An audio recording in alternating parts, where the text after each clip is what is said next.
reaction mechanism.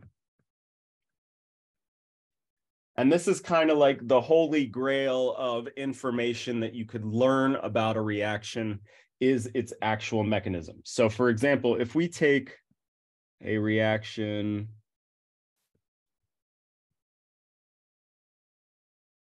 this is a reaction that we actually looked at before. This was the reaction that we analyzed the data to figure out our order for and everything. And we said that given a reaction like this, there's no way to tell just by looking at it what the order of that reaction is. All right. But with a bunch of extra experimentation, what a scientist can do is to figure out the mechanism of this reaction, which is all of the different elementary steps that create this overall reaction here. So here's our overall reaction. And I'm not going to get too bogged down into how you would go about finding these elementary steps. It can be a very complicated process or fairly straightforward, depending on the type of, the specifics of your reaction. But suffice it to say that it's a little above our pay grade to figure out how we get these elementary steps. But here's my overall reaction. And some big brain scientists came along and did a study to find the reaction mechanism, which was to say, actually, this overall reaction occurs in two elementary steps. So elementary step one is actually that two nitrogen dioxide molecules will react with one another to produce nitrogen trioxide and nitrogen monoxide. And then that nitrogen trioxide, so then in elementary step two, that nitrogen trioxide turns around and reacts with the carbon monoxide to produce nitrogen dioxide and carbon dioxide. All right, and you don't know how I got these elementary steps. This was some big brain scientist that came along and did a bunch of extra analysis in order to establish that that reaction above actually occurs in these two elementary steps. That's not something you would know just by looking at it, okay? So what we want to do here first is to convince ourselves that indeed we can see how if this reaction does occur in these two steps, it would lead to that overall reaction that we see, right? We're going to take those and sum them up. I have a nitrogen trioxide on this side and a nitrogen trioxide on this side that will cancel out. I also have a nitrogen dioxide that will cancel out with the nitrogen dioxide. So that's how I get to my overall reaction here, right? So this reaction occurs in these two, what we call elementary steps. And if we sum them all up, we should get that overall reaction, okay? Now, furthermore, that big brain scientist went along and measured these two steps and found that this first one was the slow elementary step, and the second one occurred much faster.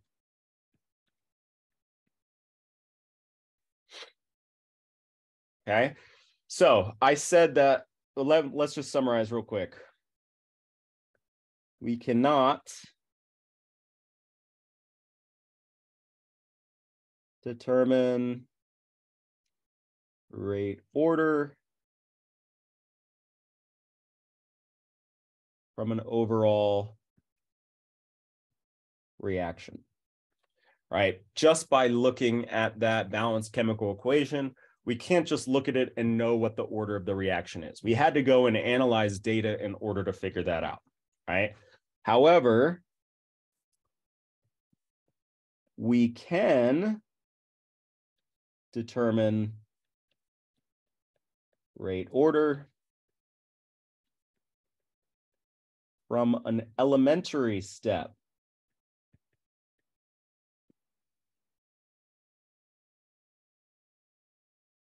In our reaction. So I can't tell the rate order just by looking at a balanced chemical equation, but if I know what the elementary steps in a reaction are, I can determine the overall rate order. So how are we going to do that? So first of all, it'll depend only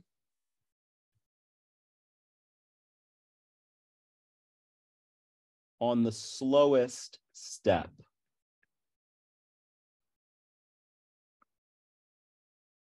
In a reaction, what we call the rate limiting step.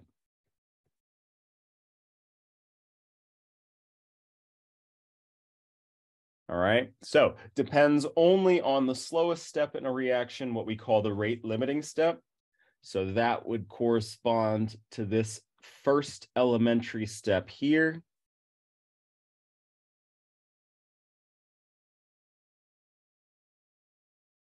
Okay, and from this here, I can see that this elementary step involves the collision of these two nitrogen dioxides. So this is what we would call a bimolecular reaction mechanism, where my rate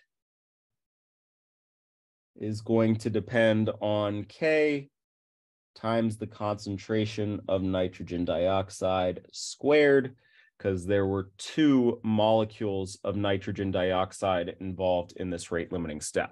And this is the same thing that we found from our data, right?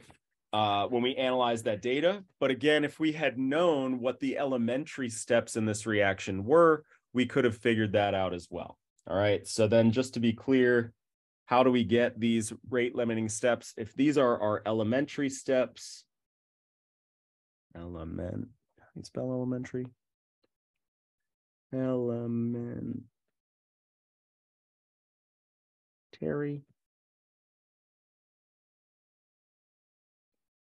If it is a unimolecular step, rate law will be K times the concentration of A. If we got a bimolecular elementary step, which is what we just saw, it would be K times the concentration of A times the concentration of B. Actually, what we saw was they were both identical. So that's how we got K times A squared. If there were three things involved,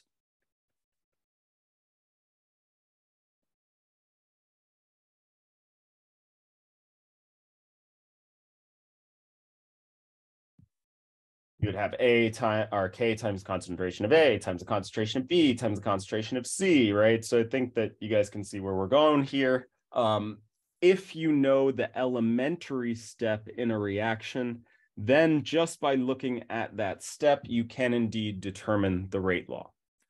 And so there's a summary on page 658 of your book of how you get from your elementary step to your rate law here.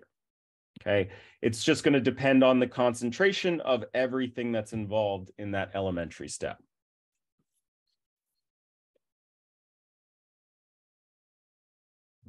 All right, so let's start by reviewing where we ended off last time. Okay, what we had talked about was that you can, for a chemical reaction, like the holy grail of information that you could know about a chemical reaction is its reaction mechanism. And this is a step-by-step sort of outline of how a reaction actually occurs.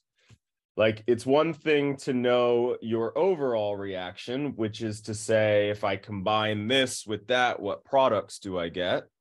And it's another thing to know exactly what's going on at the molecular level when these things are actually reacting with one another. In what steps do that occur? We had said that how you find a reaction mechanism is a very difficult thing. It's actually something that's completely unique to each reaction, how you're going to approach finding its mechanism. And it's not something we're going to go into detail for here, okay? Basically, my point being, given an overall reaction, you're not expected to know what its mechanism is. That's something that takes a lot of research, a lot of experimentation to figure out. But what we want to be able to do is, if we're given a reaction mechanism, given this step-by-step breakdown of how this occurs, right? So this is my reaction mechanism. We need to be able to use that mechanism and get some information from it. All right, so that's sort of what we left off on last time. So what's going on here? We're saying this is my overall reaction. This is actually a reaction we've taken a look at quite a few times now. And we know that if you combine nitrogen dioxide with carbon monoxide, you get these two products, nitrogen monoxide and carbon dioxide, all right? But then some big brain scientists came along and told us the actual mechanism of this reaction, which is that first, two nitrogen dioxide molecules will react with one another. They'll produce that nitrogen monoxide product, as well as this nitrogen trioxide, which notice does not appear anywhere in my overall reaction, because then there's a second step where that nitrogen trioxide reacts with carbon monoxide to produce these two products, right?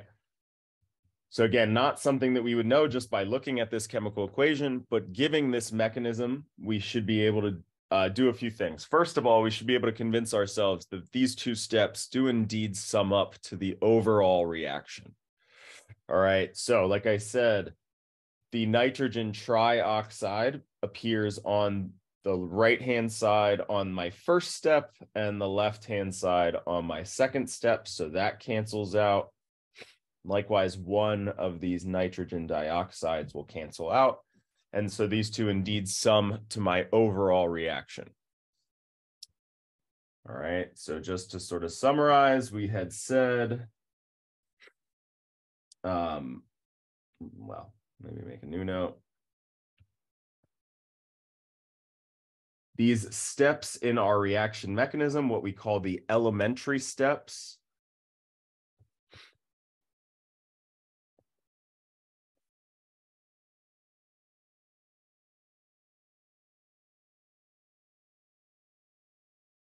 they must sum to the overall reaction.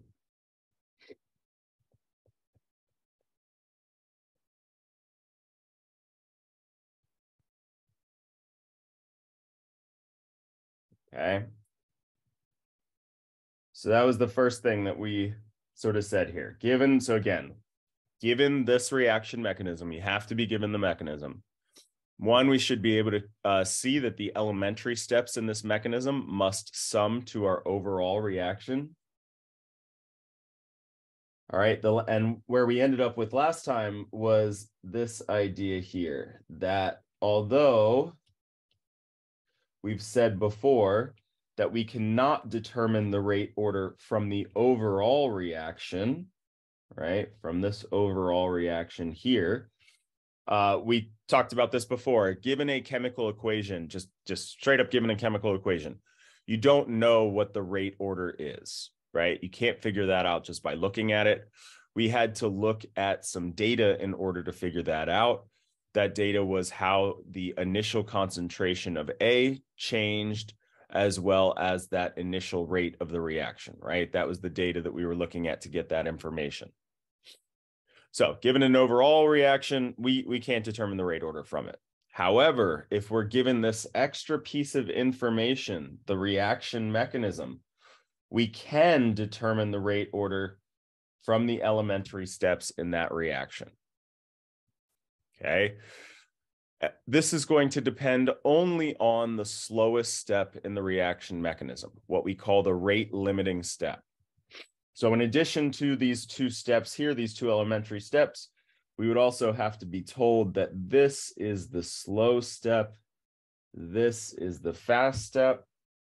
And again, that rate is going to depend only on the slowest step in my mechanism here, right? So if I have a reaction mechanism and I know what the slowest step is, I can just look at that chemical equation for that particular step in order to determine the rate law for the overall reaction.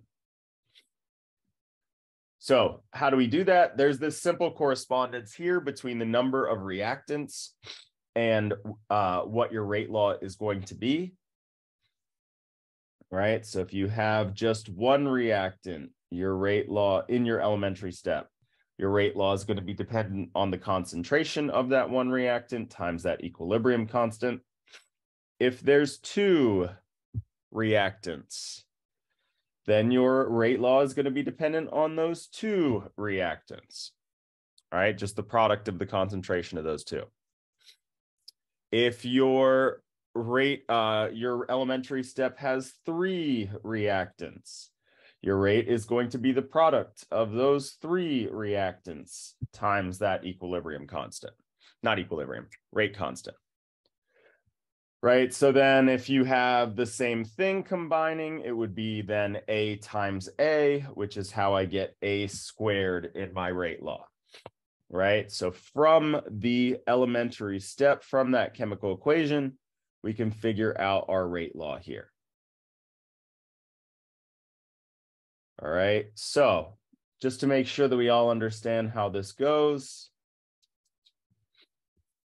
I'm going to give you a elementary step here, which is A plus B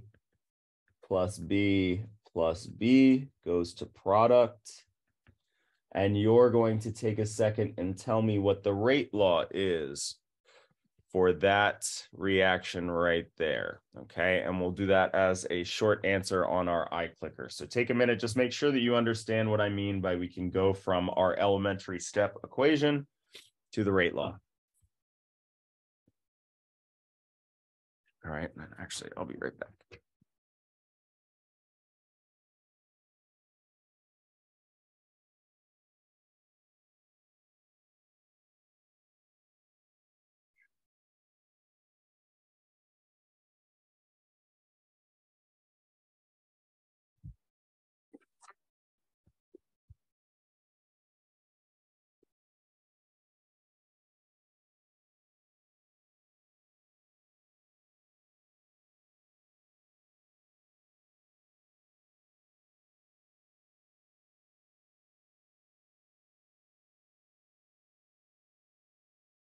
All right, cool. Yeah.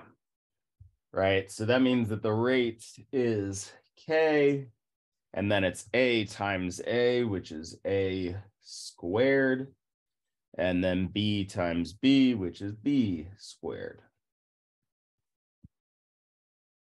All right. So then given, just to finish this up here, to given what we've seen here, since this is our slow elementary step, we can turn that into our overall rate law. Just gonna move everything down.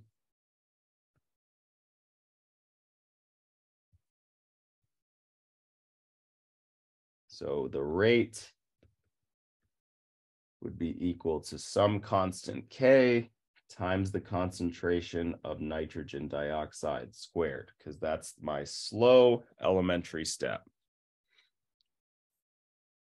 All right, so given that mechanism, again, just to summarize, given that mechanism, we can determine the rate order from the elementary step. We can actually, we can get this full rate law here. And it's going to depend only on the slowest step. That's why that's the only step I looked at when I determined my rate law here. We had actually taken a look at this reaction previously, and this was the same thing that we got when we looked at the data, right? So we had two ways to go about getting the same rate law here. One is if we're given data on the concentration of A over time, not over time, sorry, concentration of A versus initial rates. And then we learned how to do it if we're given a reaction mechanism instead. Remember, the reaction mechanism is like this holy grail of information about a reaction, this very detailed step-by-step of what's exactly going down at the molecular level. So just to sort of tie this back into what we were discussing before, let me get rid of some markings here. Since I know that this overall reaction is broken into these two steps here, We can tie this back into what we learned about activation energy. This would be the reaction coordinate diagram of this particular reaction here. Remember, the size of this hump in this diagram here corresponds to what we called the activation energy, which is proportional to that rate constant through that Arrhenius equation. We talked about how you could find the activation energy using rate constant versus temperature data. That's what we did last class. All right, but just to sort of make sure that we can see why this would be here. So this would be my first step in the reaction, which we said was the slow step, which makes sense because it's got that very high activation energy. And then it completes that first step at this point here. All right, so this is after the first step in our reaction. And now it's got only a very small activation energy barrier to overcome, which was my fast step, right? This was my mechanism here, which consisted of one slow elementary step followed by a fast elementary step. So if I were to look at the reaction coordinate diagram, I would see exactly that, right? I have this first step with this large activation energy, so it's slow, followed by this second step with this small activation energy, so it's much faster. All right, and then there was one other thing that we could see from these plots here, which is what is this distance right here?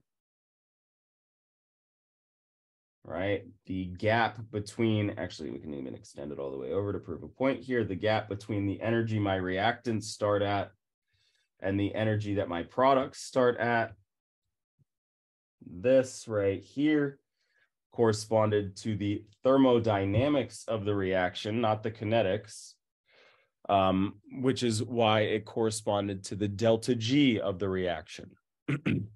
So what we can see is that this is a spontaneous reaction with a negative delta G because the products are sitting at a lower energy than my reactants, right? We said that the endpoints were the thermodynamics. And what's happening in the middle is the kinetics of the reaction. Again, the height of that activation barrier. Nope, we're going to go over that exact situation right now, okay? So this is kind of best case scenario when the first step in your mechanism is the slowest step. All right, that's the easiest case. Okay, so the very last thing that we're going to learn about for this chapter is now what happens if that isn't the case. So here's another mechanism here. In this mechanism, the first step is actually a fast step, and it's the second step that's the slowest step. And so what we're going to learn how to do is, given this reaction mechanism, we're going to be able to find our rate law, okay? First things first, though, y'all are going to take a minute and sum these reactions up in order to get me my overall reaction here, my chemical equation for the overall reaction. All right, so take a minute to do that on your own. Make sure you can sum these up.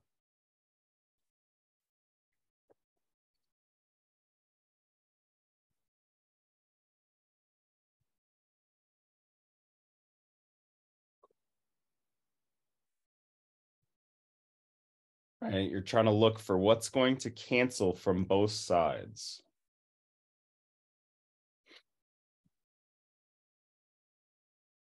All right, and we'll do that as an eye clicker as well. Just give me one thing that you spot that we can cancel from both sides in our reaction mechanism here.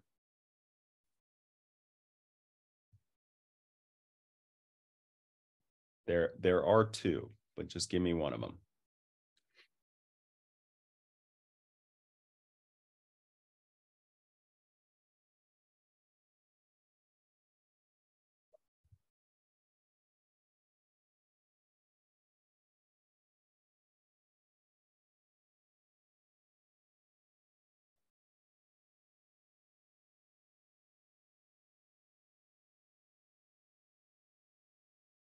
All right, so it can only cancel if it appears on both sides, right? So meaning it's on the reactant side on one and the product side on the other, right? Because that means it's being both produced and consumed in the reaction. So it's not going to appear overall. So the first thing that we can cancel out is the dinitrogen dioxide, because that appears on the product side of the first step, but the reactant side of the second step. The other thing that we can cancel out is the N2O, the dinitrogen monoxide, because it's on the product side of my second step and the reactant side of my third step. Notice the hydrogens here. I have these in these two equations, but they're on the reactant side on both of them. So it's not that it's being both consumed and produced. It's that it's only being consumed. So I'm not going to be able to cancel those out. I'm going to, in fact, sum them up in my overall reaction. So this is 2NO gas plus 2H2 gas gives me 2H2O and nitrogen. So that's my overall reaction here. All right, so then the next thing we're going to do is we said that our rate law depends only on the slowest step in this mechanism. Okay, so I'm going to get rid of these little tick marks here so we don't confuse ourselves. I'm going to look at the equation for the slowest step here, and you're going to give me the rate law. All right, looking at that slowest step, we should be able to get that expression, that equation that corresponds to the rate of this overall reaction, because we're looking at just the slowest step.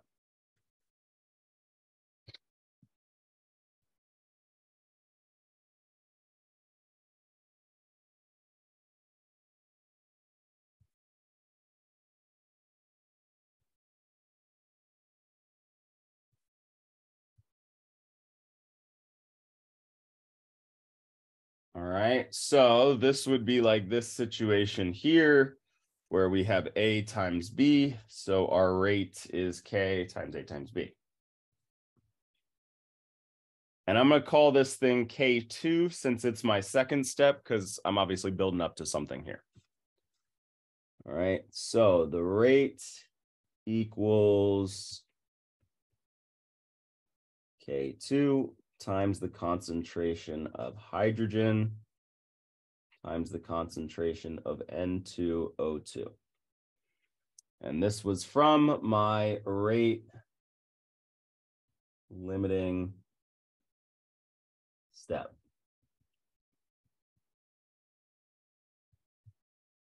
Cool. So if that's what you got, you're on the right track. That's what we've learned how to do thus far.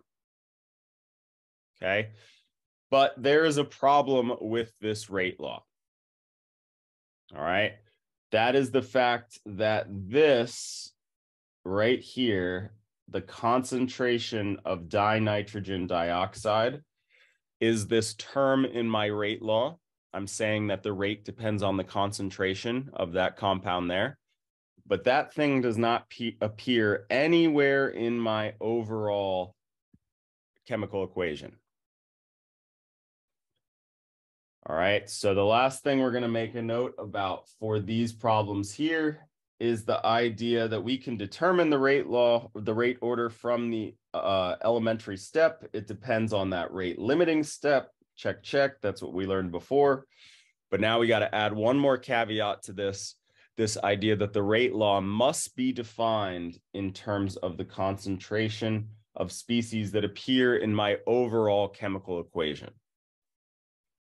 That means I have to replace that concentration of N2O2 with the concentration of something that appears in my overall expression, right? My overall reaction. So that's the last skill we got to learn how to do for this particular chapter. All right, given this rate law here, again, I got my rate law successfully from that rate limiting step, but I have this term in it. And that species does not appear anywhere in my overall reaction. So I'm going to have to replace it. Okay, let's even say that explicitly.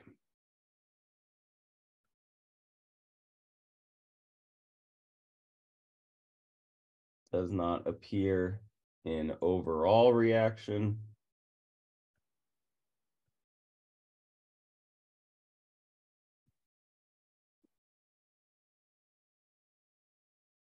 Must be replaced. So how am I going to do that?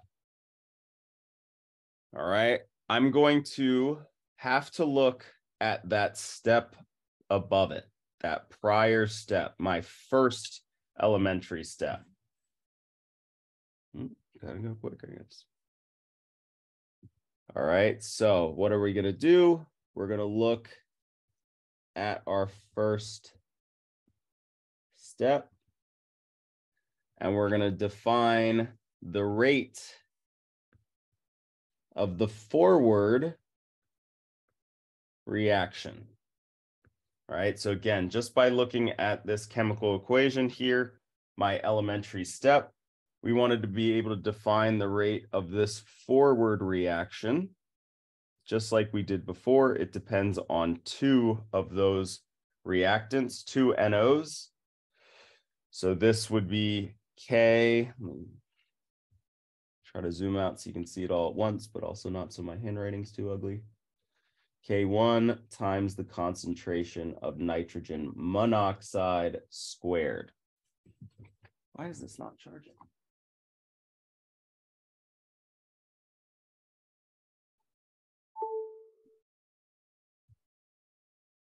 All right, so that's the rate of the forward reaction. We got that just like we got this one here from that second elementary step. But since this is a fast step, this reaction happens much quicker than the next one that follows it.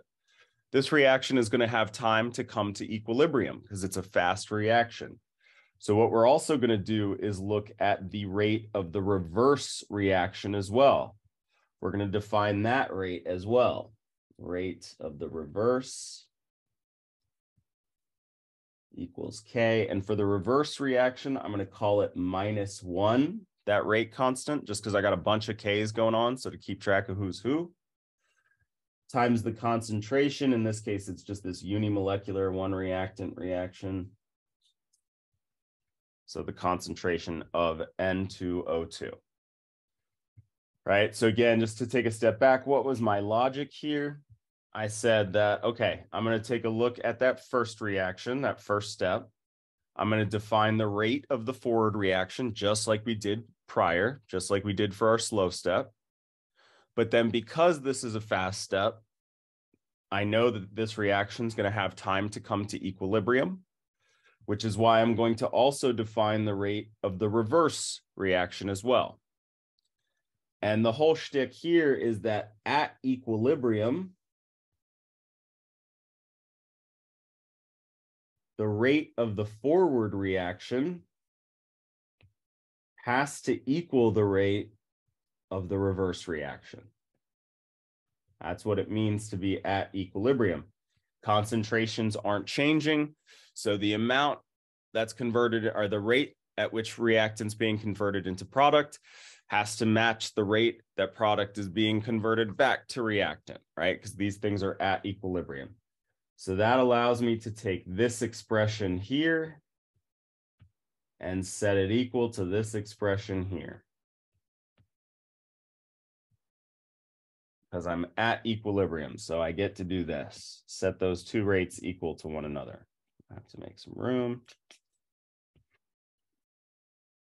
All right, and so why did I do this? Why was this helpful? Because remember, our overall goal is to replace this thing here, because it's not allowed to appear in my rate law because it doesn't appear in my overall reaction. So I have to replace it with something that does, and nitrogen monoxide does. So I can replace that term there. So what I'm going to do is I'm going to take this and I'm going to solve for this thing here, that same thing I'm trying to replace. Once I solve for that, I can plug what I get back in to my rate law.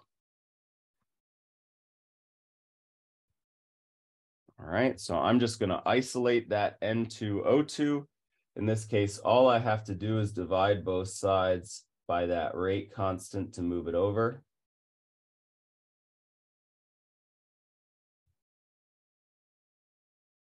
That cancels out from over here. And now what I'm left with is just that concentration of N2O2 equals some constant times the nitrogen monoxide concentration squared divided by some other constant. All right, so now I'm going to go and I'm going to replace, put this into that expression because it's equal to that concentration of N2O2. So that's now I can redefine my rate law.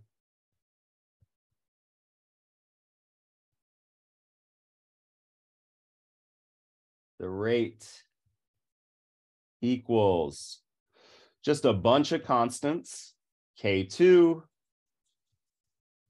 times K1 divided by K to the -1 times the concentration of hydrogen gas times the concentration of nitrogen monoxide squared. And this right here, let me use a different color, is some constant times some other constant divided by some other constant. I don't know what those are, but I do know whatever that product is going to be just some other constant. All right, all those will combine into some constant value. I don't know what it is yet, but I know it's going to be a constant. And so that's how I can get my rate law from the reaction mechanism of a reaction that has a fast first step, but a slow second step. All right. And that does it for new material for this particular chapter, right? So we finished up our unit 3 here. Again, all this will be featured on exam 3 next week.